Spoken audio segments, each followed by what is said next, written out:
बीड जिल्ह्याचं पालकमंत्रीपद अजित पवारांनी घ्यावं अशी मागणीही बजरंग सोनावणे यांनी केली। अजित पवार पालकमंत्री झाले तर त्यांना बीडमध्ये काय सुरू आहे याची माहिती मिळेल असं सोनावणे म्हणाले। अजित पवार बीडचे पालकमंत्री झाल्या जिल्हा सरळ करू शकतात अशी प्रतिक्रिया भाजप आमदार सुरेश धस यांनी दिली।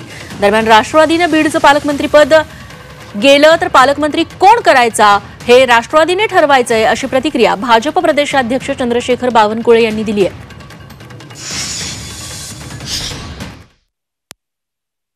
की बीड जिल्ह्याचं पालकमंत्री पद कुणी घ्यावा हा जरी त्या सरकारमध्ये तिन्ही पक्षाचा निर्णय असला तरी सुद्धा एकदा जर राष्ट्रवादी काँग्रेसचे आमदार जास्त असल्यामुळे त्याचा क्रायटेरिया लावून किंवा राष्ट्रवादीचा जिल्हा म्हणून जर राष्ट्रवादी काँग्रेसकडे ते जाणार असलं तर ती स्वतः अजितदादांनी ते पालकमंत्री पद घ्यावा ही माझी मनातूनची इच्छा आहे।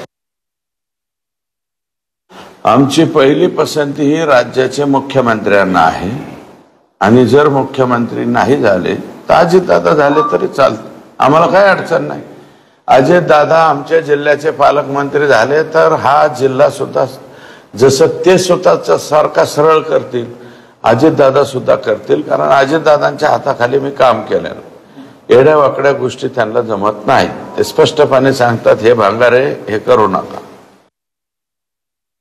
बीड जिल्ह्याचं पालकमंत्रीपद राष्ट्रवादीकडे हे पूर्वी होतं, आताही त्यांनी मागितलेलं आहे त्यांच्या यादीमध्ये, आणि त्यांना जेव्हा ते जाईल त्या ठिकाणी पालकमंत्री कोण नेमायचा अधिकार त्यांच्या पक्षाचा आहे, त्यामुळे त्या पक्षाने निर्णय करायचा आहे।